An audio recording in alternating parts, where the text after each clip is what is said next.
මෙතන ඉන්න ඔබගේ ඥාතීන් ඉන්නවා දකුණු පළාතේ. இந்த இடத்தில் உங்களுடைய சொந்தக்காரர்கள் தெற்பதிலே ඉන්නව නේද? இருக்காங்க தானே? බේරුවල ඉන්නවනේ. பேருள்ள இருக்காங்க தானே? ගාල්ලේ ඉන්නවනේ. காலில இருக்காங்க தானே? වැලිගම ඉන්නවනේ. வெளிகம்மில் இருக்காங்க தானே? යාළුවෝ ඉන්නවනේ. உங்களுடைய கூட்டாளி இருக்காங்க தானே? ඥාතීන් ඉන්නවනේ. சொந்தக்காரர்கள் இருக்காங்க தானே? අහලා බලන්නකො දකුණ කොහොමද කියලා. அவர்களிடம் கேட்டு பாருங்கள் தெற்கு எவ்வாறு இருக்கிறது? මොකද කියන්නේ? என்ன சொல்கிறார்கள்? මාතර මුස්ලිම් අයගෙන් අහන්න. மாத்திர முஸ்லிம் மக்கள் கேளுங்க. කොහොමද මාතර? மாத்திர எப்படின்னு கேளுங்க. මුඩින්ම ඉන්න මාලිමාව. அதிலே மேலே இருப்பது ගාල්ලේගෙන් අහන්න. அதே மாதிரி காலியாக ගාල්ලේ ඔබේ යාළුවෙන් අහන්න. காலியாகும் நண்பர்களும் කලතර கேளுங்க. යාළුවගෙන් අහන්න. கழுத்தொழில கூட்டாளி கேளுங்க. ගම්පහෙන් අහන්න. அம்பால கேளுங்கள். කුරුණෑගලෙන් අහන්න. குருநாயகர்ல கேளுங்கள். අනුරාධපුර කලාවෙන් අහන්න. அண்ணாதிரட்ட கலாவில கேளுங்கள். උඩින් ඉන්න මාලිමාව.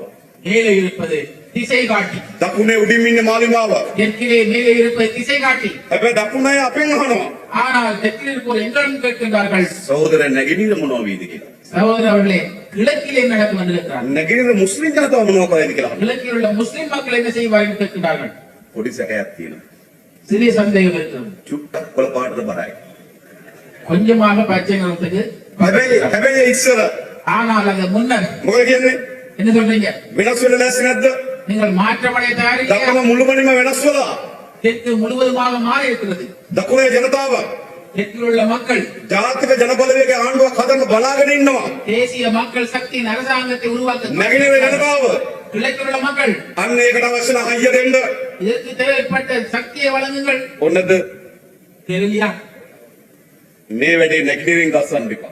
ஆகவே இந்த வேலையை நீங்கள் கிழக்கிலே தோற்றெடுத்து නේද? விட அப்படிதான். මම ඇහුවා අපේ අබු සහෝදරයාගෙන් நான் எங்களுடைய அபு சகோதரன் கேட்டேன். අපේ බුහාරි සහෝදරයන් කෝල් කරලා ඇහුවා உங்கள் சகோதரருக்கு கோல் பண்ணி கேட்டேன். සහෝදර මොකද තත්ත්වය කියලා.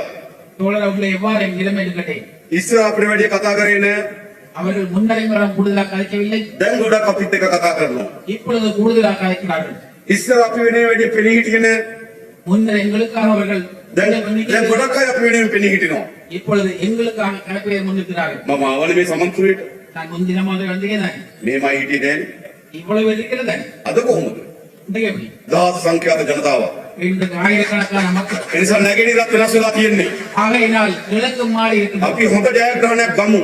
நாங்கள் நல்ல ஒரு வெற்றியை பெறுவோம். මේ අවස්ථාව අත්හරින්න දෙන්න එපා.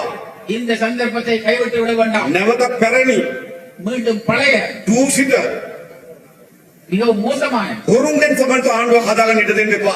கல்வர்களிடம் அரசாங்கத்தை உருவாக்க இடம் அளிக்க வேண்டாம். අපි ඔක්කොම එකතු වෙලා පොරබදමු. நாங்கள் எல்லோரும் ஒன்றாக சேர்ந்து අලුත් ආණ්ඩුවක් හදමු. புதிய அரசாங்கத்தை உருவாக்குவோம். ඒ වෙනුවෙන් මේ ජනාධිපතිතුමාගේ වැඩ කරමු. அதற்காக ஜனாதிபதி தேர்தலுக்கு செய்வோம். ඥාතියට කියන්න. உங்களை சொந்தக்காரர்கள் சொல்லுங்கள். යාළුවට කියන්න. நண்பர்களுக்கு கூறுங்கள். ගෙදර ගිහලා කතා කරන්න. வீட்டுக்கு சென்று கதையுங்கள். මේ හැමදේම අවදි කරන්න. எல்லோரையும் எழுப்பி விடுங்கள். මේ වෙනස වෙනුවෙන් එකතු වෙමු.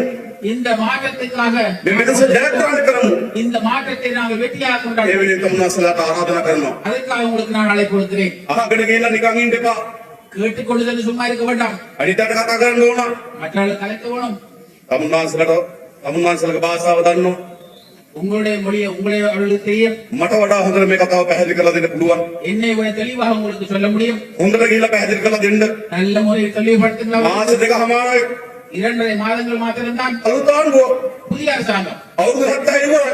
76 வருடங்கள் මේ முடிவு. අවුරුදු 76 සාපේ 76 வருட சாபம். අවසන් කරන්න තියෙන මාස දෙකමාරයි. இதை முடிப்பதற்காக இருப்பது 2.5 மாதங்கள் தான். මේක නිකන් ඉන්නවද? இதனை நீங்கள் பார்த்து கொண்டிருப்பதா? මාස දෙකමාර නිකන් ගල් ගෙවෙන්න අත්හරිනවද? 2.5 மாதங்களையும் காலம் செல்வது. නෑ මේ මාස දෙකමාර වැඩ කරමු. 2.5 மாதங்கள் வேலை செய்வோம். හොඳ ශක්තිමත් ආණ්ඩුවක් හදමු. நல்ல உறுதியான அரசாங்கத்தை உருவாக்குவோம். රට වෙනස් කරන ආණ්ඩුවක් හදමු. நாட்டை மாற்றுகிற அரசாங்கத்தை உருவாக்குவோம். ජාතික ජනබලවේගයේ ආණ්ඩුවක් හදමු. தேசிய மக்கள் சக்தியின் ඒ அரசாங்கத்தை වෙනුවෙන් සියලු දෙනාට එකතු වෙන්න කියලා ආරාධනා කරමින් அதற்கு அனைவரும் ஒன்று சேருமாறு கேட்டுக்கொண்டும் ඒ වෙනුවෙන් සියලු දෙනාට වැඩ කරන්න කියලා ආරාධනා කරමින් அதற்கு அனைவரும் வேலை செய்யுங்கள் கேட்டு මම නතර වෙනවා. நான் என்னோட பேச்சை බොහොම ස්තුතියි හැම දිනකටම.